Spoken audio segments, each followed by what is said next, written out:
Week 18 in the books, the final week of the regular season. Let's get into it, starting with the Saturday games. Panthers at Buccaneers. The Buccaneers were victorious, but obviously, as we know, it wasn't enough. It wasn't enough because the Atlanta Falcons knocked off the New Orleans Saints on Sunday. But the refs in this game, ladies and gentlemen, were just atrocious. I've never seen more obvious fixing in my entire life. Did it help that we had Dan Orlovsky just crying after every missed call? No. It almost made me want to think the refs were doing a good job. But Dano was right. And let's just say, let's never get Dan Orlovsky and Louis Riddick on a call again. They are horrible. But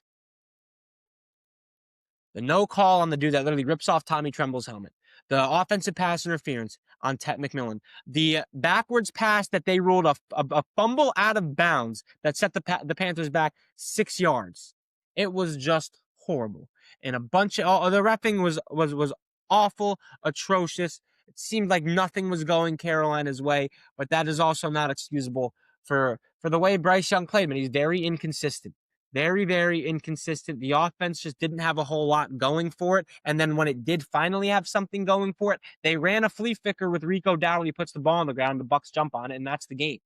So very questionable play calling down the stretch. I will say, Bryce Young has been incredibly clutch on fourth down this year. I swear he had a couple of fourth downs in the Rams game. It seems like every week with this Carolina team, when they need a play on fourth down in the fourth quarter or third down in the fourth quarter, Bryce Young was finding somebody that throw to Ted McMillan was a dot. Ted McMillan, I think, should be the rookie of the year. Well, it should be Armand Membu or Gray Zabel, but they don't give it to offensive linemen. But I think Ted McMillan has been more impactful for this Carolina Panthers team than Emeka Egbuka has been for the Tampa Bay Buccaneers team. But it's probably going to go to Tyler Shuck because he beat up on a bunch of garbage teams down the stretch. And I am a Shuck believer, but that's just the truth of the situation. I really think it should be Armand Membu. But looking at the teams the Saints beat down the stretch, they beat the Bucs, the Panthers, the Jets, the Titans. And that's why we're giving Rookie of the Year to Tyler Shuck. And Jackson Dart, if he didn't get concussed, would have easily won Rookie of the Year. He finished the year strong with a couple of really good games. And Tyler Shuck has been balling. I am a Tyler Shuck truther, but he's not been the best offensive rookie in the NFL. It's been Armand Membu or it's been Gray Zabel. I lean Armand Membu because tackle is a harder position to play. But either way, the offensive rookie of the year, it's a down year for the offensive rookie. Let's just say that. But good win for the Panthers, and I'm happy the Panthers got in because they've shown the ability to upset a team. They can maybe upset the Rams. They already did it once earlier this year. They've beaten the Packers. Can Bryce Young and this defense play consistently enough for 4 games to go on a run? Absolutely not. But I'm not going to sit here and pretend like there's not a world where the Panthers knock off the Rams, who have been playing shaky as of late over the past few weeks of the season. They didn't play good against Atlanta. They lost to the Seahawks, and they were shaky in Week 18 until the fourth quarter against the Arizona Cardinals. So I'm not going to sit here and act like the Panthers, that's a free check off there for the Rams. They cannot look past this Panthers team. They won't look past this Panthers team because this Panthers team beat them before.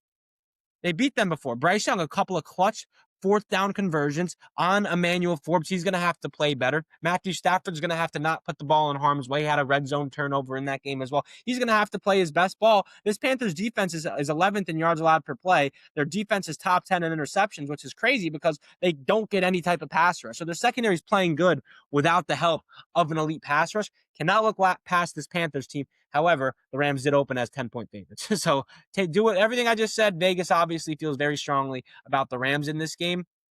And so do I, but you cannot look past this Panthers team. I'm happy they got in over the Bucs, and the Bucs have just completely unraveled down the stretch here. I don't even know what it is, but they've lost 7 out of their last 8. They were a Super Bowl. They were a favorite in the NFC at one point. Baker Mayfield was an MVP favorite. They've lost 1, 2, 3, 4, 5, 6, 7. They lost 7 out of their last 9 games.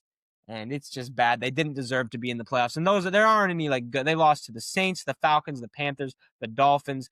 Those are all winnable games. Baker Mayfield got the ball back in the fourth quarter 2 different times against the Dolphins. And if they win that game, they're in the playoffs. He didn't get I think he got a first down, but an interception and a fumble. So he was just awful down the stretch. He wasn't as accurate as he was to start the year. And they were winning a lot of one-possession games. That Falcons game, Texans, Jets, Seahawks. Those were all one-possession games to start the year. That definitely ran out because they lost 4 of their last 5 by 1 possession. Or they lost their last 4. The last 4 games they lost were all by 1 possession. So if you are a Bears fan or a Broncos fan that's won a lot of 1-possession games, that might freak you out a little bit. Looking how the Bucs were in the beginning of the season and how they were at the end of the season. It's not sustainable. And people say that all the time because it's the truth. It's not sustainable. We'll get into that later on. But let's talk about Seahawks, Niners. Brock Purdy was playing at an elite level.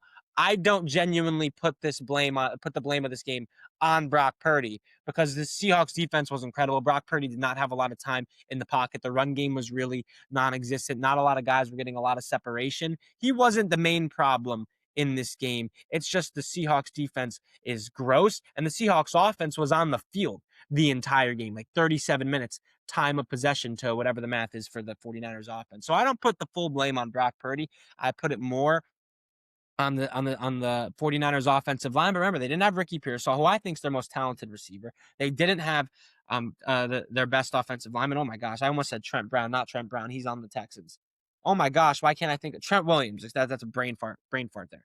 They didn't have their best players. They played 3 games in like 16 days, 17 days or something stupid. And this was a tough spot against one of the best defenses in the NFL. And they were still in a position to win this game down the stretch. If that ball doesn't get batted at the line of scrimmage, making Christian McCaffrey have to go back for it, I think Purdy puts that on the money and Christian McCaffrey catches it and walks into the end zone. And that is still a catch Christian McCaffrey should make, and he doesn't lead to an interception. Game's basically over. Great win for the Seahawks. You cannot overlook this Seahawks team whatsoever, but let's not pretend like we're very confident in Sam Darnold in the playoffs here.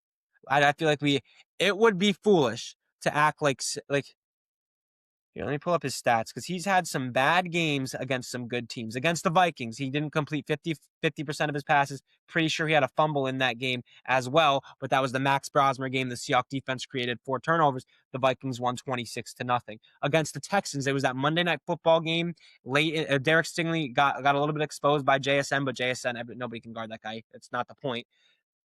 Sam Darnold had an interception, didn't complete 55% of his passes, also had a fumble in the end zone by Will Anderson that he picked up and scored in the end zone in that game as well. So Sam Darnold wasn't good in that game, but the Seahawks defense got a bunch of goal line stops. So if Sam Darnold played the first time they played the Rams, they lost by 2 points. Sam Darnold had 4 interceptions. The second time they played the Rams, didn't complete 65% of his passes, 2 interceptions, 2 touchdowns. Was he very clutch in the stretch, making some great throws in fourth quarter and overtime in that game? Absolutely. But they needed a fluke 2-point conversion and a Rashid Shaheed punt return touchdown in that second game against the Rams in order to force overtime and get the win and get out of the hole that Sam Darnold buried for them.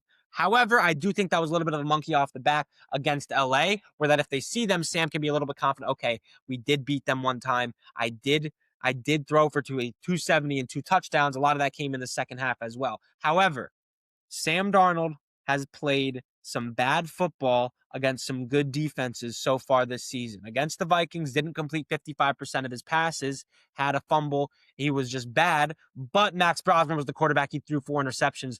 The Vikings offense didn't score a point. Against the Texans, Sam Darnold had an interception, didn't complete 55% of his passes, put the ball on the ground in the end zone that Will Anderson fell on. The Texans hung around in that game, but the Seahawks got a couple of goal line stands on 4th down. The defense held this Texans offense to 19 points, and they won the game. So if Sam Darnold plays bad against a team like the Eagles or against a team like the Rams again in the NFC playoff, he needed a Rashid Shaheed punt return touchdown. He needed from a 2-point conversion to go Seattle's way in order for Seattle to dig themselves out of a hole that Sam Darnold put them in the second game against the LA Rams. Sam Darnold can't play like that in the playoffs. And do you trust him to not play like that against a team with a good passers? I personally don't. I think that's what's holding Seattle back from being a real Super Bowl contender at this very moment. I think Sam can prove me wrong, though. I really do. I am a believer. It's just when you get pressure on him, he's a completely different quarterback. Good win for the Seahawks, though. The Seahawks defense is the real deal. I don't want to say they got lucky, but like holding this team to 3 points doesn't tell the whole story because one of the most sure-handed running backs in the NFL dropped a pass that led to a game-sealing interception, you know? And this defense was good. They were stopping the run. Nobody was getting any separation in the back end. Purdy he had a hard time finding receivers, which is why he held on to the ball so much, which made a cause for a lot of negative plays. Nicky Manwari was all over the field. He's probably the defensive rookie of the year, but Seahawks are the 1 seed. I'm a little bit nervous about Sam Darnold's play because in the second round, they're likely going to have to play the Rams, and the Rams have had Sam Darnold's number a little bit, unless the Niners win And then if the Niners win, I think that's a very good. The Seahawks should be rooting for San Francisco because that is a very, very friendly matchup for them because the Niners don't have a pass rush. And that's the biggest problem with their defense right now is that they do not have a pass rush. All right. Moving on to Sunday's games. Obviously, I'm not going to sit here and talk about every single game from Sunday because a lot of them were just irrelevant and they didn't matter. By the way, I had Carolina plus 2.5. I had Seattle minus 1.5 on on Saturday, 2-0. On Sunday, I had New Orleans plus 3.5. Tyler covered the spread Shuck with the last minute touchdown and that interception that D offered that really sealed the deal for the Carolina Panthers. Not a good read there by Tyler. Good play by D Alford. Tyler Shuck's still a stud, though. Some of the throws that he was making today, and also some of the catches, like Jawan Johnson made an incredible one-handed catch. Obviously, the last touchdown, too. I don't know who that receiver was that caught the ball. The fact that Shuck was in this game without Chris Olave just shows you how much he makes the guys around him better. He really does. Audric Estime also, that guy's slow as piss. But he runs tough. He runs real tough. Shout out Kirk Cousins. Drake London found the end zone. The Saints defense also did a good job in containing Bijan Robinson as well, which I thought was worth noting. Chase Young had a very, very strong game today. I don't know what his contract situation is like, but if he can play the way he did, and I've unfortunately watched more Saints football than I'd like to admit, being a Tyler Shuck believer, Chase Young's had a pretty solid year. A more solid year than a lot of people will give him respect for, because obviously people like to label him a bust, because he did have Rookie of the Year, then the ACL injury, was a beast at Ohio State, right? Well, it was a Heisman finalist at Ohio State. Hasn't really panned out as a top edge prospect. He had a very good year this year for New Orleans, whose defense has been a little bit slept on. Couldn't tell you a lot of guys on the defense like Cam Jordan, Demario Davis, but it's not definitely not a young group, but statistically they've been a pretty solid defense for what it's worth for a 6-11 football team. But yeah, the interception to Alford sealed the game for the Atlanta Falcons.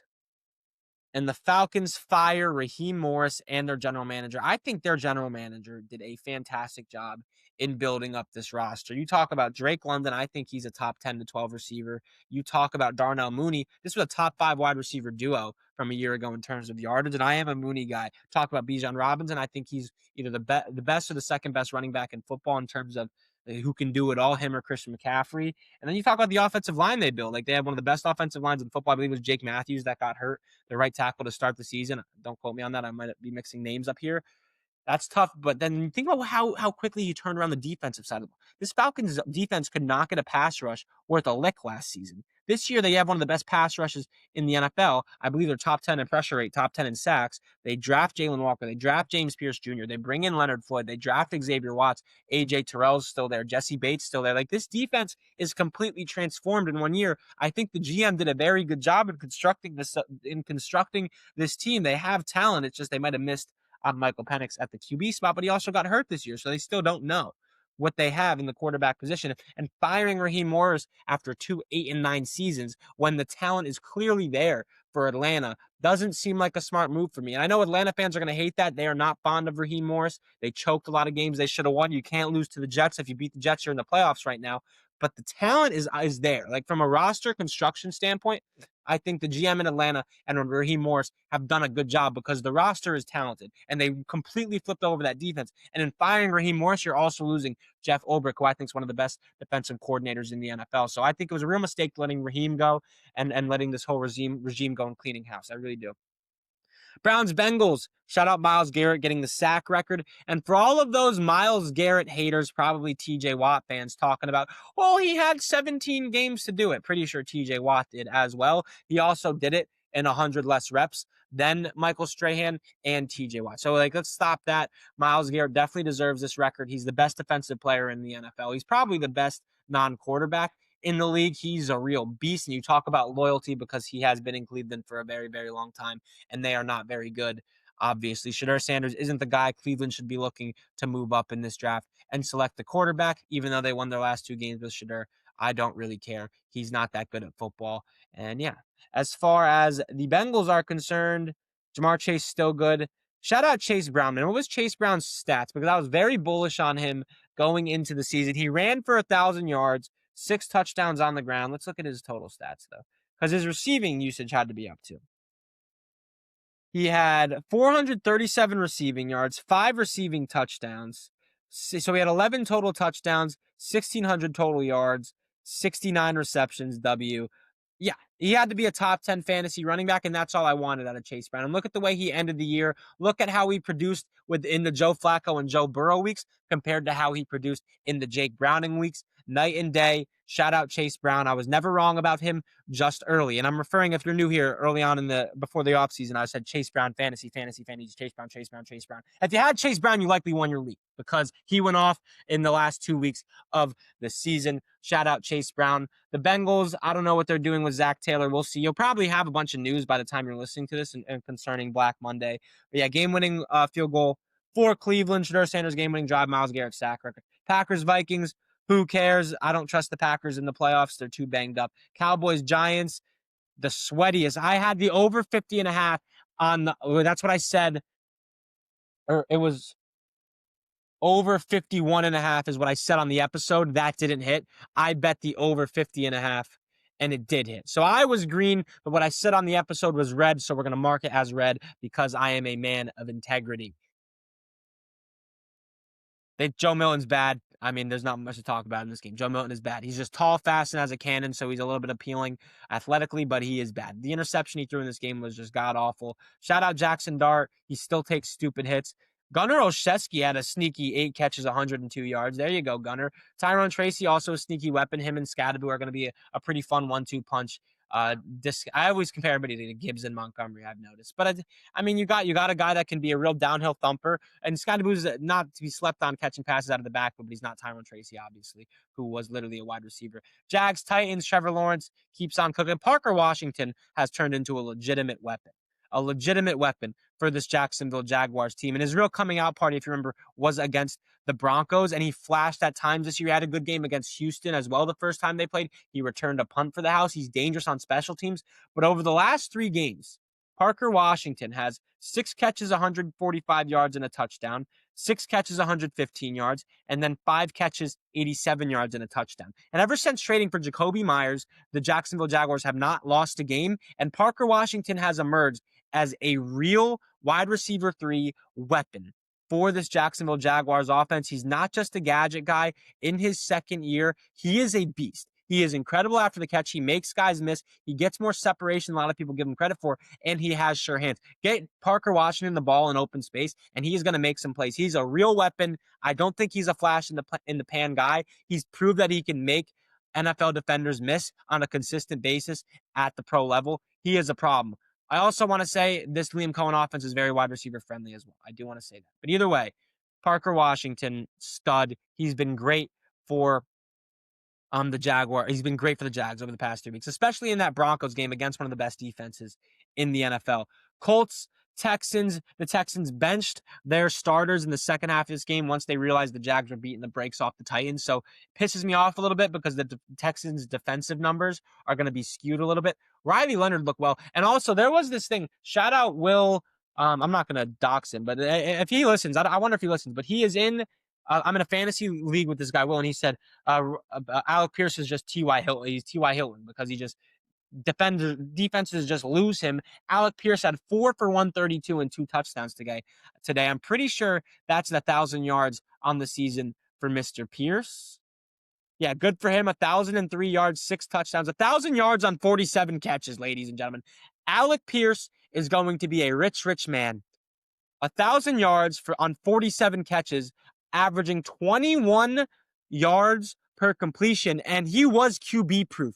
He just gets open deep down the field in his 3rd year in the NFL. Didn't matter if it was Phillip Rivers, didn't matter if it was Daniel Jones, didn't matter if it was Riley Leonard in Week 18. That guy is a legitimate deep threat, one of the best in the business. He is going to get a fat check, and and if I was a GM, I would want this guy on my team. He stretches the field. He had 4 catches for 100 yards before he got ejected in the Colts game on Sunday. He is a problem, and that was against one of the best defenses in the NFL. And he got that open against one of the best defenses in the NFL before they took out their starters. He got open on Derek Stingley, the second best corner in the NFL behind Pat Surtain, going to be an All-Pro this year.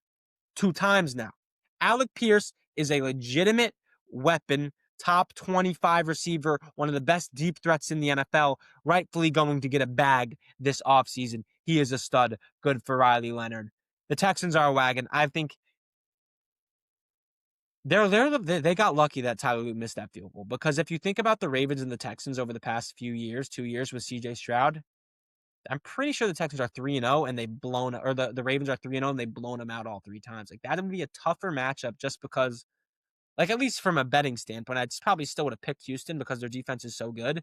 But thinking about Houston against Baltimore, when Baltimore has had their number a little bit over the past few years, definitely would have scared me a little bit. And it would have been a good matchup for Baltimore considering they do have their number. But the Steelers against, I can't. I don't think the Steelers offense will be able to move the ball worth a shit against this Texans defense. Lions, Bears. I had the over 50.5 in this game. That did not hit. The Bears offense laid an egg for the first 3 quarters. They cannot afford to do that in the playoffs. They are now, the 2 seed because the Eagles lost to the Commanders. And what a foolish decision by Nick Sirianni to bench his starters. Like, if you beat the Commanders, you get to play the beat up Packers, who you have their number. Instead, you have to play a San Francisco 49ers team and Kyle Shanahan that has had success against this Vic Fangio defense in the past. So it's just a tough spot here for the Eagles, and I'm not sure what Nick Sirianni is thinking.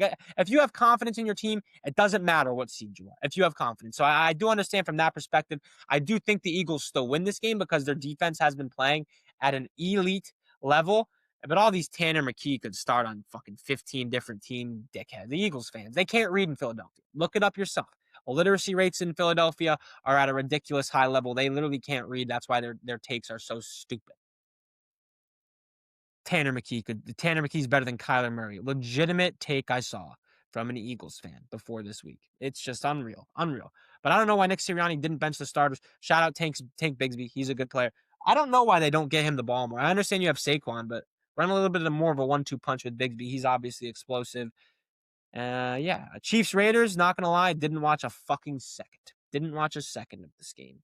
Jets Bills, not talking about it. The Jets are tanking. The Jets secured the number 2 pick in the NFL draft. I'm not going to talk anything draft until the end of the season because that's going to be a majority of my content after the season's over. Is draft and free agency. That's going to make up a lot of my content. I have big plans for that. But while there's still active football being played, I'm not going to really focus on draft things. I'm really just saying that as a reminder to myself to, like, hey, chill.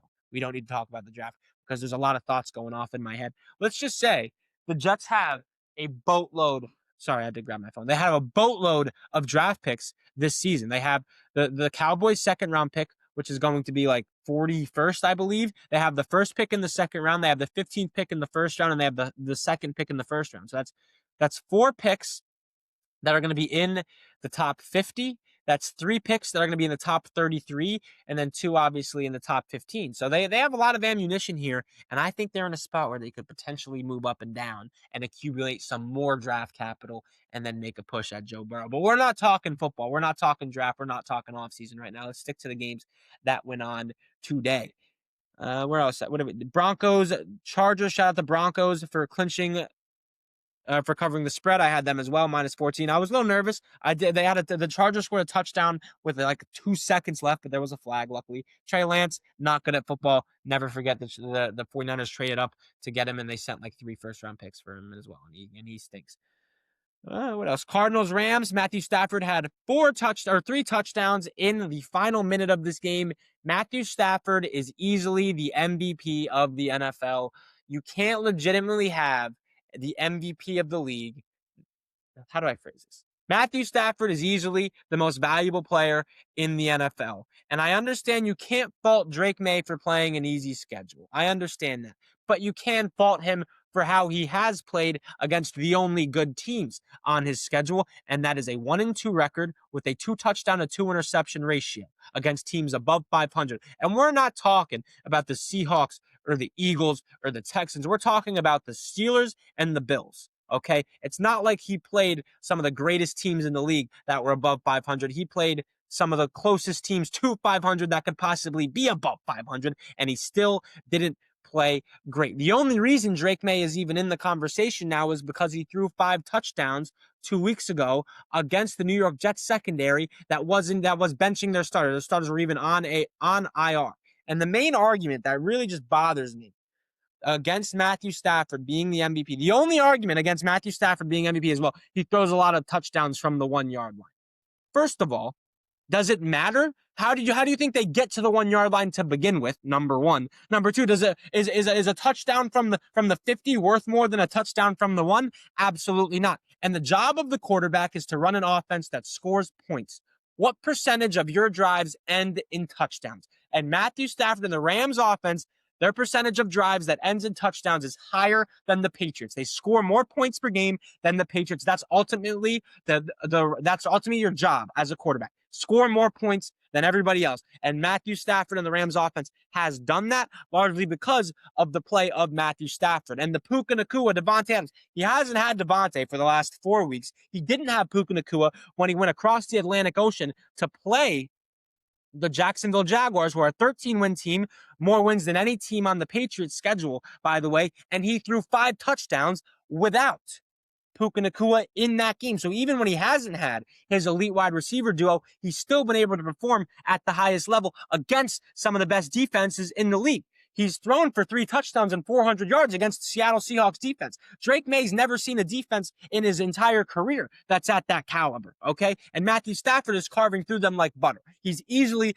the most valuable player in the NFL. The only reason it's a conversation is because it's like, what have you done for me lately, league? And Drake May threw for 5 touchdowns and a 90% completion percentage against the Jets practice squad, while Matt Stafford had one of the worst games of his career. But unfortunately, if these voters would use their brains, it is a 17-game sample size, not who played the best in week 17. And Matthew Stafford has been a better quarterback than Drake May has against harder competition as well, I might add. For the last 17 weeks, Matthew Stafford's the MVP of the league. And I'm very happy that he threw those 3 touchdowns in the 4th quarter because it just looks better on the stats now. And obviously you need to be stats. But eye test is the main factor for me if I was a voter. And I aspire to be a voter one day. I think I'll get there. I know I'll get there because nobody's as dedicated to their craft as I am.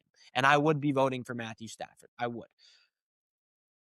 Dolphins, Patriots. The Patriots beat the fuck out of Dolphins. I had the Patriots in here on my episode. I said Patriots -6.5. They won by 7 in the first half. It was 7, but it was 7.5 when I took it. So I lost that. But I won it in the episode, and then 10.5 was an easy cover in the second half. Shout out Ramondre Stevenson. He's been a stud. Travion Henderson's also been a stud. Like Ramondre Stevenson gets a lot of stat. Like Ramondre Stevenson falls in the category of like a Tyler Algier, a Zach Charbonnet, where the RBs in front of them are just such fantasy, like popular fantasy options that everybody hates the RB2. But Algier is a good back, Charbonnet is a good back, and Ramondre Stevenson's definitely a good back, especially catching balls out of the backfield. He was fantastic today. So was Travion Henderson. The Patriots as a whole are just a very good football team. Ravens, Steelers, man.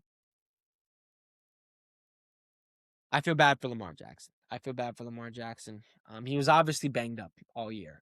You can just tell unless he just got slower, but he wasn't as mobile. He wasn't making people miss in open space the way Lamar can, but he also wasn't as accurate. And he took some bad sacks and he held on to the ball too long. The Ravens offensive line is bad. The Ravens defensive line is bad. They just got out. They're just not as physical as some of these other teams, but they were still able to bounce back. Zay Flowers is a very underrated wide receiver in the NFL. He had 4 catches for 133 yards and 2 touchdowns today. Derrick Henry, 128 yards, and I fear Derrick Henry's not going to get a ring. That's heartbreaking to me because that guy deserves a ring more than anybody right now. Like he's getting to like the Adrian Peterson level, or like Calvin Johnson never got his ring. Julio Jones never got his ring. Larry Fitzgerald never got his ring. We're getting there with Derrick Henry. It's like he's an all-time great. He needs to get a ring. But unfortunately, I don't think he's going to. And DeAndre Hopkins also was on the Ravens. And Lamar Jackson had him on that 3rd down too, but I'm not sure what Lamar was doing trying to air it out down the field. Good win for Aaron Rodgers. Tyler Loop not only saved the Ravens season, or saved the Steelers season, Tyler Loop not only ended the Ravens season, he also saved Aaron Rodgers from going into retirement. Oh, anyway, boys, what an NFL season, man. So this week, thank you for listening and watching on YouTube. Hit the subscribe button, hit the thumbs up button. W episode. Follow on TikTok. I go live pretty much every single night as well, so make sure you follow on TikTok. Hit the subscribe button.